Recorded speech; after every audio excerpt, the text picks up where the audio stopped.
اور ثواب فرشتوں کے واسطے سے نہیں بلکہ میں خود اپنے دستے مبارک سے دوں گا۔ اللہ اپنے ہاتھ سے دے تو آپ اندازہ کر سکتے کتنا دے دے گا۔ آپ اندازہ کریے کہ اتنا اونچا عمل کہ اللہ کہہ رہا ہے اپنے ہاتھوں سے دوں گا اس کا بدلہ۔ اور اگر دوسرے جملے پر غور کیا جائے وانا اجزا بھی بعض حدیثوں کے اندر آئے تو اس کا ترجمہ یہ ہو جائے گا اور روزے کا بدلہ میں خود ہی ہوں، یعنی سارے اعمال ان کے بدلے کے لیے میرے پاس کچھ ہے کہ میں انہیں دے دوں، لیکن روزہ اتنی اہم ترین عبادت اللہ یہ کہہ رہا ہے میرے نزدیک کہ میں یہ نہیں سوچ رہا ہوں کہ میں کیا دوں اس کے بدلے، بس یہ سمجھ لیجئے کہ جس نے روزہ اخلاص کے ساتھ میرے لیے رکھ لیا کہ اس نے مجھے پا لیا، میں اس کا بدلہ ہوں۔ آپ اندازہ کر سکتے ہیں ساری دنیا کی نعمتیں، ساری بادشاہتیں اور ساری برکتیں ایک طرف رکھ دیجئے، اس ایک نعمت کی برابری کوئی چیز کر سکتی ہے اور کس کے بدلے میں مل رہی ہے؟ روزے کے بدلے میں۔ تو کتنی اہم ترین عبادت ہوگی، کتنی عظیم الشان عبادت ہوگی یہ روزہ، سمجھ میں آ رہی کہ نہیں آ رہی بات؟ اسی طریقے سے حضرت عبداللہ ابن عامر رضی اللہ تعالیٰ عنہ کی روایت ہے، فرماتے ہیں کہ اللہ کے نبی علیہ الصلوۃ والسلام نے ارشاد فرمایا الصیام والقرآن یشفعان للعبد یوم القیامہ، یہ روزہ اور یہ قرآن پاک میدان محشر میں قیامت کے دن بندے کے لیے اللہ سے سفارش کریں گے۔ یقول الصیام اے رب منعته الطعام والشہوہ فشفعنی فیہ، وَيَقُولُ الْقُرْآنُ مَنَعْتُهُ النَّوْمَ بِاللَّيْلِ فَشَفِّعْنِي فِيهِ قَالَ فَيُشْفَعَانِ او کما قال علیہ الصلوۃ والسلام۔ اللہ کے نبی فرماتے ہیں یہ روزہ اور یہ قرآن روزے داروں کے لیے اور قرآن کی تلاوت کرنے والوں کے لیے اللہ سے سفارش کریں گے۔ روزہ کہے گا اے پروردگار میں نے اس کو کھانے اور پینے اور دوسری تمام شہوات کو پورا کرنے سے روکے رکھا، یہ روکا رہا، لہذا میری سفارش اس کے بارے میں قبول ہونی چاہیے۔ اور قرآن یہ کہے گا کہ اللہ سب لوگ رات میں سوتے پڑے رہے اور یہ کھڑے ہو کر میری تلاوت کرتا رہا، میں نے اس کو سونے سے روکے رکھا، لہذا میری سفارش اس کے بارے میں قبول کر۔ اللہ کے نبی فرماتے فیشفعان، اللہ ان دونوں کی سفارش کو روزے داروں کے حق میں اور تلاوت کرنے والوں کے حق میں قبول فرما کر اسے جنت کے اندر داخل فرمائے گا۔ اب آپ سوچئے یہ عمل روزے کا خود کھڑا ہو جائے گا تمہیں جنت میں داخل کرانے کے لیے، کتنی اونچی عبادت اور کتنا اہم ترین کام۔ اسی طریقے سے ایک حدیث میں اللہ کے نبی علیہ الصلوۃ والسلام نے فرمایا کہ جو شخص رمضان المبارک کا روزہ اخلاص اور اللہ کی ثواب کی امید کرتے ہوئے رکھ لے تو ان روزوں کے بدلے اللہ تبارک و تعالیٰ اس کے سارے گناہ صغیرہ اور کبیرہ کو معاف کر دیں گے، لیکن وہ جن کا تعلق حقوق العباد سے نہیں ہے، بندوں سے جن گناہوں کا تعلق نہیں ہے ان کے علاوہ سارے گناہوں کی اللہ مغفرت فرما دے گا، سمجھے نا؟ اور اسی طریقے سے حضرت ابو ہریرہ رضی اللہ تعالیٰ عنہ کی روایت ہے، ترمذی شریف کے اندر ہے، فرماتے ہیں کہ اللہ کے نبی علیہ الصلوۃ والسلام نے فرمایا رمضان المبارک کا ایک روزہ اتنا اہم درجہ رکھتا ہے، اس کا اندازہ آپ کریے، فرما رہے اللہ کے نبی من افطر یوما من رمضان من غیر رخصۃ ولا مرض تو لم یقضی عنہ صوم الدہر کلہ وان صام او کما قال علیہ الصلوۃ والسلام، کہ رمضان المبارک کا ایک روزہ اگر کسی شخص نے بغیر کسی رخصت اور بغیر کسی بیماری اور شرعی عذر کے ایک روزے کو ترک کر دیا، قضا کر دیا، تو اگر وہ چاہے کہ پوری زندگی روزہ رکھ کر اس ایک روزے کا عوض اور بدلہ چکا دے، اللہ کے نبی فرماتے ایک روزے کا بدلہ نہیں پا پائے گا، پوری زندگی کا روزہ۔ اس ماہ مبارک کی اہم ترین عبادت کا اہم ترین مقام، سمجھ میں آ رہی کہ نہیں آ رہی بات؟ اور اسی لیے اللہ تبارک و تعالیٰ نے فرمایا، نبی علیہ الصلوۃ والسلام فرماتے کہ لخلوف فم الصائم اطیب عند اللہ من ریح المسک، روزے دار کی منہ کی بدبو اللہ کے نزدیک مشک سے زیادہ پسندیدہ ہے۔ کیا اشارہ ہے؟ بہت اہم ترین عبادت۔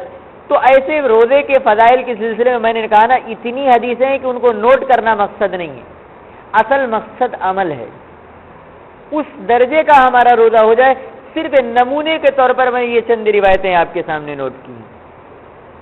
اللہ ہمیں قدر کی توفیق عطا فرمائے اس ماہ مبارک کے اور اس عمل، ورنہ ناقدری کرنے کی بھی اللہ کے نبی علیہ الصلوۃ والسلام نے بڑی وعید سنائی ہے کہ یہ ماہ مبارک پائے اور کوئی ناقدری کرے تو وہ بڑا ناقدرہ ہے۔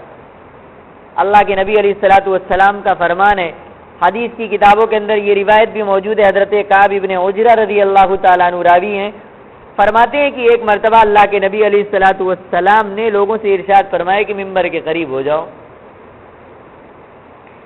فرماتے ہم لوگ حاضر ہو گئے۔ جب آپ ممبر پر چڑھنے لگے اور آپ نے ممبر کے پہلے منزلے پر اور زینے پر قدم رکھا تو آپ نے فرمایا آمین، پھر دوسرے زینے پر قدم رکھا تو فرمایا آمین، اور تیسرے زینے پر قدم رکھا تو فرمایا آمین۔ جب آپ نے خطبہ دے دیا اور خطبے سے فارغ ہوئے تو ہم نے پوچھا یا رسول اللہ صلی اللہ علیہ وسلم، آج ہم نے ایک نیا عمل دیکھا، اس سے پہلے بہت مرتبہ آپ خطبے کے لیے ممبر پر چڑھے لیکن کبھی آپ صلی اللہ علیہ وسلم نے ایسا عمل نہیں کیا، یا آپ اپنے 3 مرتبہ آمین کہا، بظاہر کوئی دعا تو ہوتی نظر نہیں آئی، یہ نیا عمل ہے؟ تو اللہ کے نبی نے فرمایا ہاں، میرے پاس جبریل آئے ابھی، جب میں نے پہلے زینے پر قدم رکھا تو انہوں نے دعا کی ہلاک ہو جائے، تباہ ہو جائے، برباد ہو جائے وہ شخص جو رمضان المبارک کا مبارک مہینہ پائے اور روزے رکھ کر عبادتیں کر کے اللہ کی بارگاہ سے اپنی مغفرت کا پروانہ نہ لے لے، اپنی مغفرت نہ کروا لے، وہ تباہ و برباد ہو جائے۔ تو میں نے کہا آمین۔ جب میں نے دوسرے زینے پر قدم رکھا تو جبریل نے دعا کی تباہ ہو جائے، برباد ہو جائے، ہلاک ہو جائے وہ شخص جس کے سامنے میرا نام مبارک لیا جائے یا آپ کا نام مبارک لیا جائے اور وہ شخص کنجوسی اور بخیلی کی حد کرتے ہوئے درود بھی نہ پڑھے۔ تو میں نے کہا آمین۔ اور تیسری زینے پر جب میں نے قدم رکھا تو جبریل نے دعا کی تباہ و برباد ہو جائے، ہلاک ہو جائے وہ شخص جو والدین میں سے کسی کو زندہ پائے اور ان کی خدمت کر کے جنت نہ لے لے۔ میں نے کہا آمین۔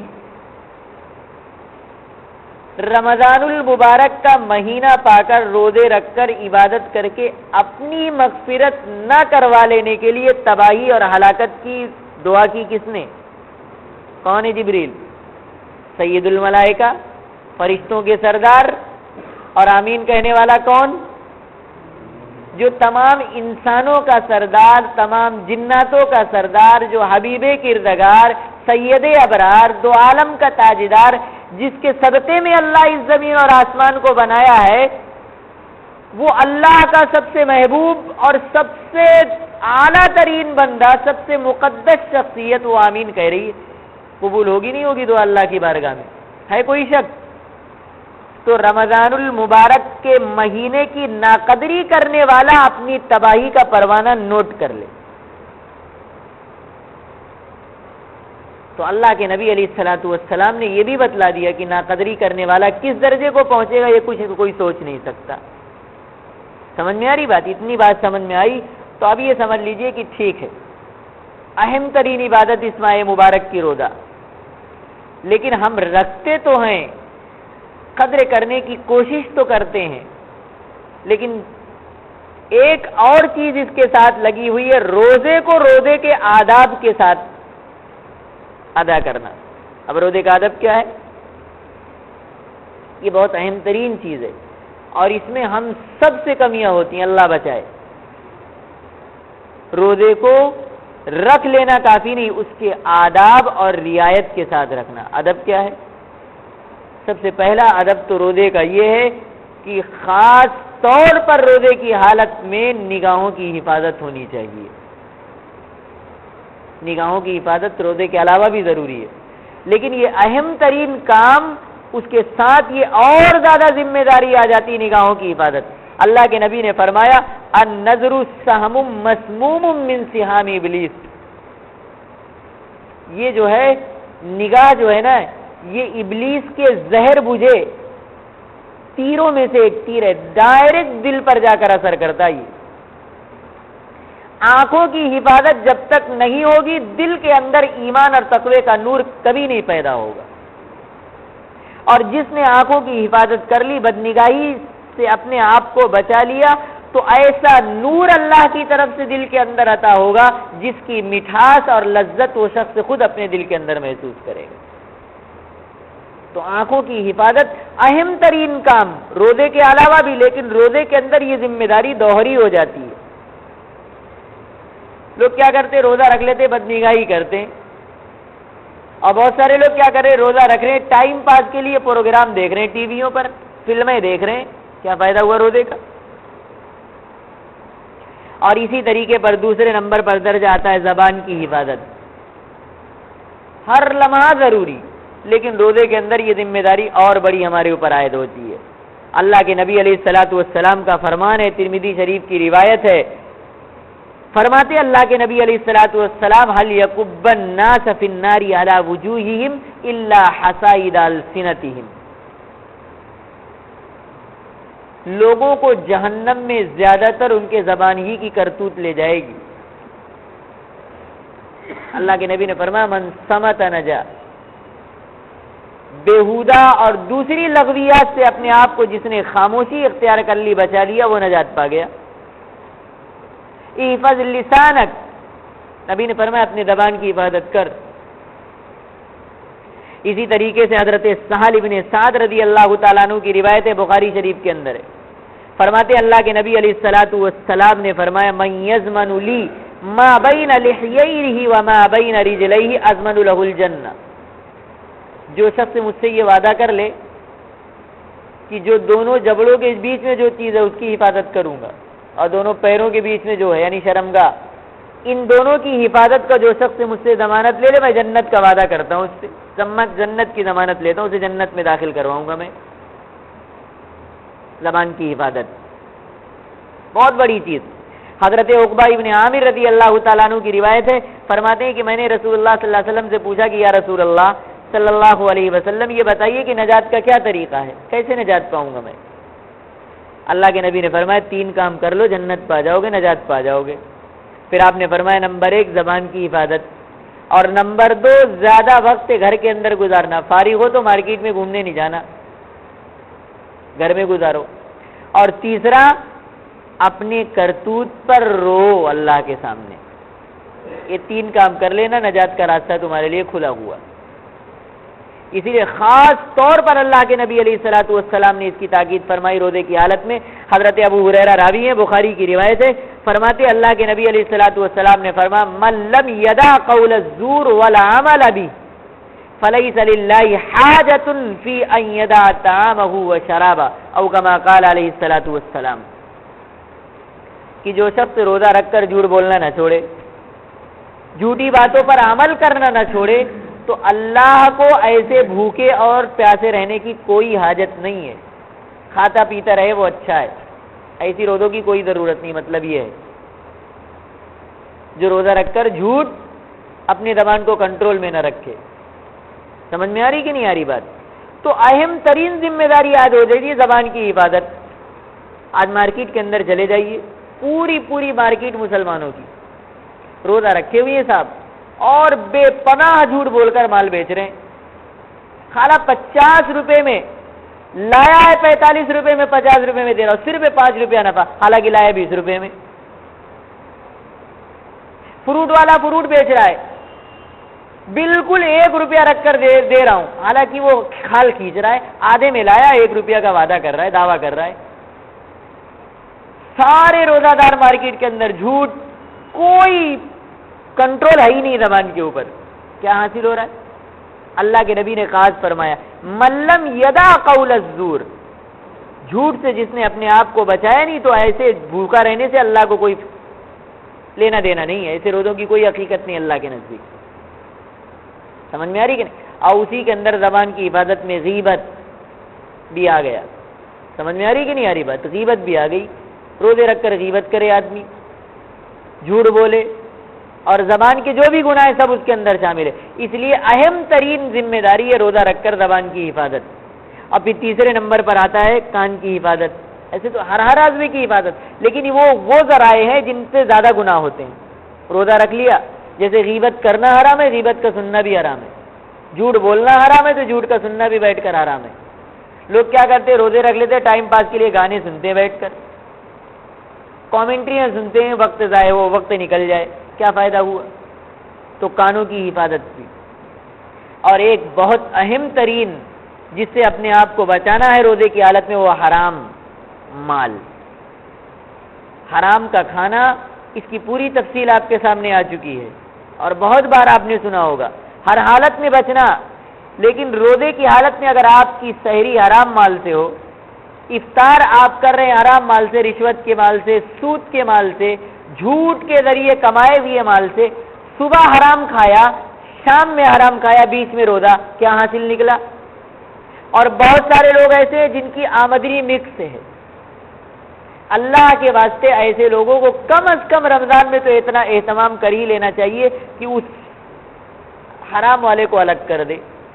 اور بعض لوگ ایسے جن کا پورا مسئلہ حرام کا ہے، پوری کی پوری کمائی حرام کی ہے، نوکری ایسی جگہ کر رہے جو نوکری ناجائز ہے شریعت کے نزدیک. تو ہمارے بزرگ فرماتے ہیں کم از کم اس کا اہتمام کر لینا چاہیے کہ روزے کے لیے سحری اور افطار میں جو چیز استعمال کر رہا ہے کسی سے قرض لے لے، قرض لے کر روزہ اور اس کی سحری اور افطار کر لے، لیکن حرام مال سے افطار اور سحری نہ کرے. تو حرام سے اپنے آپ کو بچانا. سمجھ میں آ رہی کہ نہیں آ رہی بات؟ ورنہ روزے کا حاصل کچھ نہیں نکلے گا، نتیجہ کچھ نہیں نکلے گا. ایسے ہی ہو گیا جیسے کمرہ ٹھنڈا کرنے کے لیے آپ نے اے سی چالو کر دیا، لیکن کھڑکیاں کھلی ہوئی ہیں، دروازے کھلے، ادھر سے ٹھنڈی ہوا آ رہی، ادھر سے نکل رہے، کمرہ ٹھنڈا ہوگا؟ روزے کا ایئر کنڈیشن اگر آپ لگا رہے ہیں تو کھڑکیاں بند کیجئے، دروازے بند کیجئے، زبان کی حفاظت کیجئے، آنکھ کی حفاظت کیجئے، کان کی حفاظت کیجئے، اور حرام کو اپنے آپ سے بچائیے. تب تو روزے کے ایئر کنڈیشن کا کوئی فائدہ ہوگا. تقویٰ تب پیدا ہوگا دل کے اندر، ورنہ بس یوں ہی روزہ گزر تو جائے گا لیکن وہ چیز حاصل نہیں ہوگی جو اللہ چاہتا ہے روزے کے ذریعے. سمجھ میں آ رہی بات؟ تو یہ کچھ روزے کے آداب ہیں، تفصیلات میں نہیں جانا چاہتا، ورنہ پھر ایسے ہی ہوگا کہ اللہ کے نبی علیہ الصلوۃ والسلام کا فرمان. ابن خزیمہ حدیث کی کتاب، ابو ہریرہ راوی فرماتے ہیں اللہ کے نبی علیہ الصلوۃ والسلام نے فرمایا لیس الطعام من الاکل والشرب انما الصیام من اللغو والرفث. روزہ یہ نہیں کھانا پینا چھوڑ دینا، فضولیات، لغویات اور اپنے گناہوں سے اپنے آپ کو محفوظ کر لینا، یہ اصل روزہ ہے. اور اسی طریقے سے ابن ماجہ کی حدیث ہے، حضرت ابو ہریرہ راوی ہیں فرماتے ہیں اللہ کے نبی علیہ الصلوۃ والسلام نے فرمایا رب صائم حظه من صيامه الجوع والعطش ورب قائم حظه من قيامه السحر. بہت سے روزے دار ایسے ہیں جن کے حصے میں صرف بھوک اور پیاس آتی ہے، اور بہت سے راتوں میں جاگ کر عبادت کرنے والے ایسے ہوتے ہیں جن کے حصے میں صرف جاگنا ہی آتا ہے. سمجھ گئے نا آپ سمجھدار ہیں، اس سے سمجھ گئے ہوں گے، تفصیل میں نہیں جانے کی ضرورت ہے. اسی طریقے سے ترمذی کی روایت ہے اللہ کے نبی نے فرمایا، حضرت ابو ہریرہ راوی ہیں اذا کان احدکم صائما فلا يرفث ولا يجهل. اگر کوئی روزہ رکھ لے تم میں سے چاہیے کہ کوئی لغویاتی کام نہ کرے اور کوئی جہالت والا کام انجام نہ دے، جہالت پر نہ اترے. فإن امرؤ قاتله أو شاتمه فليقل إني صائم. اگر کوئی جھگڑے پہ اتر ہی جائے، لڑائی پر آمادہ ہی ہو جائے، گالیاں دینا شروع ہی کر دے، تو یہ نہیں کہ یہ بھی شروع ہو جائے، وہ کر رہا ہے تو شریعت نے کہا ہے برابری کر لو تم. یہ کہہ دے بھائی انی صائم، میں تو روزے دار ہوں، میں یہ کام نہیں کر سکتا جو تم کر رہے، اس سے ہٹ جائے. کتنی بڑی تاکید فرمائی اللہ کے نبی علیہ الصلوۃ والسلام نے. تو اللہ دعا یہ کرنا چاہیے کہ اللہ ہمیں روزے کو روزے کے طریقے پر ادا کرنے کی توفیق عطا فرمائے تاکہ عظیم الشان عبادت کما حقہ ادا ہو. یہ ایک عمل اس ماہ مبارک کا. اور 2 منٹ کے اندر دوسری اہم ترین عبادت اس ماہ مبارک کی تراویح ہے. تراویح سنت مؤکدہ ہے، مرد اور عورت دونوں کو تراویح پڑھنا سنت مؤکدہ ہے. مرد کے لیے جماعت کے ساتھ، اور عورت کے لیے بغیر جماعت کے۔ مسجد کے اندر تراویح کو جماعت کے ساتھ ادا کرنا یہ سنت علی الکفایہ ہے۔ اگر مسجد بھر گئی، مسجد آباد ہو گئی جماعت سے، اب اگر آپ مسجد کے اندر شریک نہیں، کہیں اور جگہ پر آپ انتظام کر لیں تو آپ جماعت کے چھوڑنے کے گنہگار نہیں ہوں گے۔ ہاں مسجد ویران ہو رہی ہے گھروں پر تو پھر گنہگار ہوں گے۔ تو جماعت کے ساتھ یہ تراویح کی نماز سنت مؤکدہ ہے ہر مرد اور عورت دونوں پر۔ عورتیں یہ سمجھتی صاحب تراویح کی نماز تو ہمارے لیے اتری ہی نہیں۔ آپ گنتی کر لیجئے، پرسنٹیج نکال لیجئے، 99% عورتیں تراویح کی نماز نہیں پڑھتی، 1% پڑھتی ہوں گی 100 میں۔ اور مرد جو ہے وہ 70% نہیں پڑھ رہا ہے، 30% پڑھ رہا ہو سکتا میں نے زیادہ کہہ دیا ہو، 30% میں نے شامل کر لیا، 70% نہیں پڑھ رہے مرد تراویح کی نماز۔ کتنا بڑا وبال اپنے سر لے رہے ہیں۔ تو یہ تراویح کی نماز اہم ترین عبادت ہے اس ماہ مبارک۔ اللہ کے نبی علیہ الصلوۃ والسلام نے کیا فرمایا؟ وَجَعَلَ قِيَامِهِ تَطَوُّعًا، اللہ نے روزے کو تو فرض کیا لیکن رات کی عبادت کو تمہارے لیے بطور نفل بونس پوائنٹ دیا ہے۔ اس کے اندر بھی غفلت ہو تو بڑی ناقدری کی بات ہے۔ اور اس بات کا بھی اہتمام کریں کہ تراویح یہ نفلی ہے، اور اس ماہ مبارک کے اندر اللہ کا رزق بڑھتا ہے تو ہمارے نفلی عبادتوں کی تعداد بھی بڑھنی چاہیے۔ کچھ لوگ 8 ہی پڑھ کے کھسک لیتے ہیں، کہ نا 8 ہی کا ثبوت ہے 20 کا نہیں ہے۔ یہ اور ایک مسئلہ پیدا، عبادت کا مہینہ اس کے اندر بھی اختلاف۔ وہ ثبوت تو چھوڑ دیجیے، اگر عقل سے بھی غور کرے آدمی تو اللہ کے نبی علیہ الصلوۃ والسلام نے فرمایا آپ کی نمازیں کیسی ہوا کرتی تھیں؟ اتنے لمبے لمبے قیام اور رکوع اور پیر میں ورم پڑ جائے۔ کسی نے پوچھ لیا یا رسول اللہ آپ تو بخشے بخشائے ہیں، کیا ضرورت اتنی لمبی لمبی رکعتیں اور نماز پڑھنے کی؟ تو کیا جملہ فرمایا؟ افلا اکون عبدا شکورا، کیا میں اپنے پروردگار کا شکر گزار بندہ نہ بنوں؟ پتہ کیا چلا اللہ کی نعمتوں کا شکر اگر سب سے بہتر ادا ہو سکتا ہے تو کس کے اندر ہے؟ نماز کے اندر۔ اور رمضان المبارک کے اندر نعمتوں کی بھرمار ہو جاتی ہے اللہ کی۔ یزاد فیہ رزق المومن، مومن کا رزق بڑھا دیا جاتا ہے۔ جب رزق بڑھتا ہے تو عبادت بڑھنی چاہیے کہ کم؟ تو 8 پڑھ کے بھاگنے میں عبادت کا شکر زیادہ ادا ہوگا کہ 20 میں؟ اب خود آپ تصور کر لیجئے، ثبوت کی بات چھوڑ دیجئے۔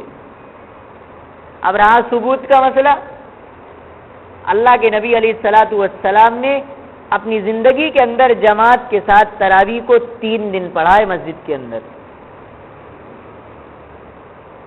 تراویح کے نام پر جو آپ نے نماز پڑھی، ان 3 دنوں کی جو روایت اللہ کے نبی سے منقول ہے، ان روایتوں کے اندر اتنا تو ہے تراویح کے نام پر پڑھا، لیکن کتنی پڑھی اس کی تعداد کا تعین اس روایت کے اندر نہیں ہے، اس کے اندر نہیں ہے۔ پڑھنے والے کون تھے پیچھے؟ صحابہ تھے نا، عمر تھے نہیں تھے، ابو بکر تھے، عثمان علی تھے، طلحہ زبیر تھے، حضرت معاذ ابن جبل، عبداللہ ابن مسعود، ابو موسیٰ اشعری، یہی تھے نا پڑھنے والے۔ حضرت ابو بکر کا دور خلافت بہت مختصر 2 سال تھا۔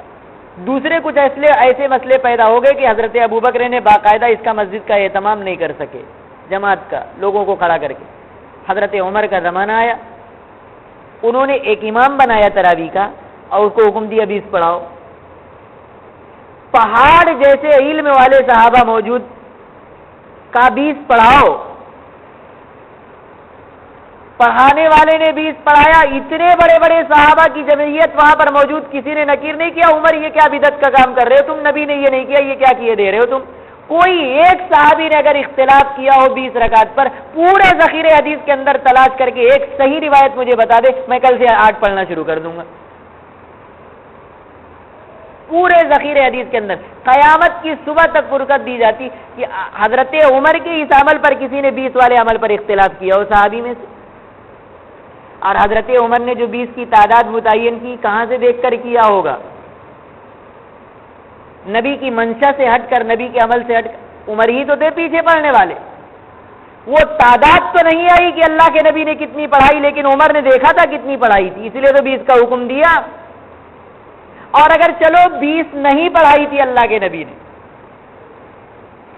تو بھی اللہ کے نبی نے کیا فرمایا؟ علیکم بسنتی و سنت الخلفاء الراشدین المہدیین، میری سنت کو لازم پکڑنا اور میرے خلفاء راشدین کی سنت کو لازم پکڑنا۔ پتہ کیا چلا کہ میرے بعد میرے خلفاء راشدین کچھ ایسے عمل کو جاری فرمائیں گے جو ابھی نہیں ہے، بعد میں ہوگا، تو یہ نہ سمجھنا کہ نبی سے ہٹ کر ہے، ان کی بھی سنت ہوگی، اسے لازم پکڑ لینا۔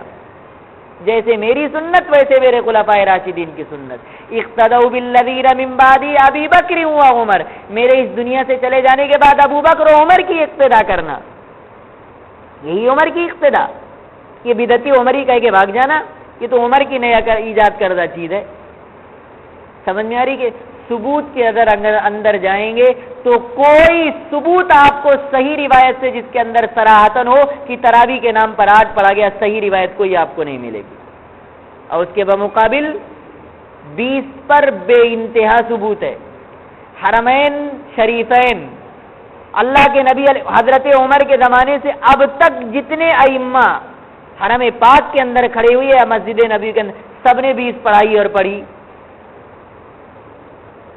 چاروں ائمہ کا اجماع اور اتفاق کی تراویح کے رکعتیں 20 ہے۔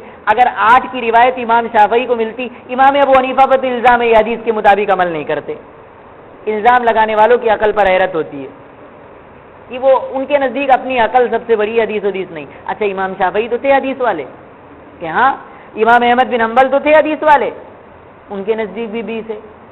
اگر 8 والی مضبوط روایت ان کو ملی ہوتی کوئی تو کم از کم یہ دونوں امام تو لیتے اس کو۔ چاروں ائمہ متفق 20 رکعت پر۔ حرمین میں عمر کے زمانے سے اب تک 20 چلی آ رہی ہے، اور اعلیٰ درجے کی روایتیں 20 کے بارے میں آ رہی ہیں، عمل سے تائید ہو رہی ہے 20 کی۔ پھر عجیب اختلاف، ثبوت ثبوت ثبوت، اب اس سے بڑے ثبوت کیا چاہیے؟ تو اس پر گفتگو نہیں کرنی ہے، بہت لمبی بحث ہے یہ ثبوت کے بارے میں۔ اتنے ثبوت ہیں کہ ماننے والوں کے لیے ایک ہی کافی ہے، لیکن اتنے ثبوت ہیں کہ اس کو گنایا نہیں جا سکتا۔ تو اہم ترین عبادت اس ماہ مبارک کی تراویح ہے، اس کا اہتمام کرنا چاہیے، سنت مؤکدہ ہے۔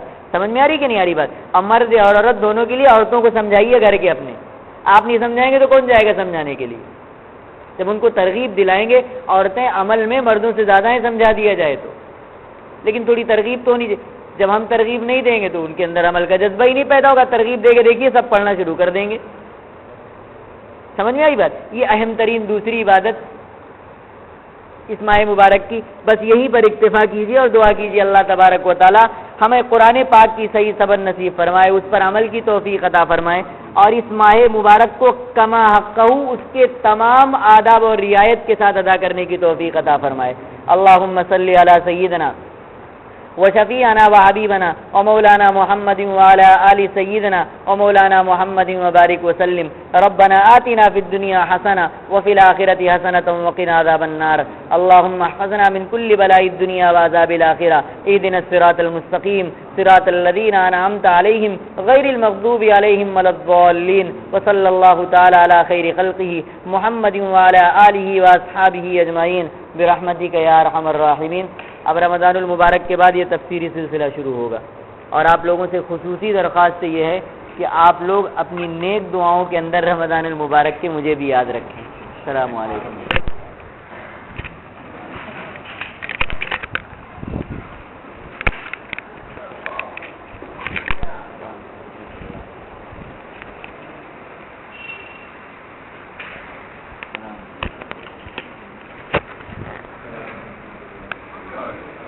السلام علیکم۔